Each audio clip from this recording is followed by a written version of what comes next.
America আর ইরানের মধ্যে যুদ্ধবিরতি শেষ হবে 22 তারিখ, কিন্তু প্রশ্ন হলো 22 তারিখের পরে কি হবে? যুদ্ধ কি আসলেই শেষ হবে নাকি আবার শুরু হবে? আমেরিকার ডিফেন্স মিনিস্টার জানাইছে যে ইরানকে চুক্তি করতেই হবে, ইরান চুক্তি না করলে ইরানে ভয়াবহ অ্যাটাক করা হবে। তার মানে হচ্ছে আমেরিকা এখন যে কোনো মূল্যে যুদ্ধ শেষ করতে চায়। আর ট্রাম্পের কথাবার্তা তো অনেক দিন ধরেই চুক্তির পক্ষে। ট্রাম্প বলছে যে যুদ্ধবিরতির মেয়াদ আর বাড়ানোর দরকার হবে না, তার আগেই ঢিল হয়ে যাবে। আর যদি পাকিস্তান চুক্তির ভেন্যু হয় তাহলে ট্রাম্প চুক্তি করতে পাকিস্তান যাওয়ার জন্য রেডি। আমেরিকা তো চুক্তির জন্য উঠে পড়ে লাগছে, কিন্তু ইসরায়েলের অবস্থান কি?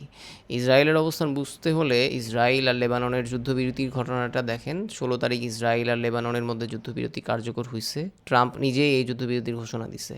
কিন্তু ফলাফল হচ্ছে যুদ্ধবিরতির ঘোষণার 1 ঘন্টা পরেই ইসরায়েল আবার লেবাননে হামলা করছে। এই জায়গাতেই ইরানের ভয়। ইসরায়েল কোনো চুক্তির তোয়াক্কা করে না, সেজন্য ইরান এখন আর আমেরিকা ইসরায়েলকে বিশ্বাস করে না। আবার আমেরিকা ইরানের পাওনা টাকা এখনও ফেরত দেয় নাই, কিন্তু আমেরিকা তো চুক্তির জন্য অস্থির। তার কারণ আমেরিকার হাতে এখন যুদ্ধ শেষ করার সম্মানজনক কোনো ওয়ে নাই, এই জন্য তারা যে কোনোভাবে চুক্তি চাচ্ছে। আর যদি চুক্তি না হয় তাহলে হয়তো ইরানে একটা বড় হামলা করবে, তারপর বলবে যে আমরা যুদ্ধে জিতছি। মানে কোনোভাবে যে কোনোভাবে আমেরিকা এখন এই যুদ্ধ থেকে পালায়া যাবে।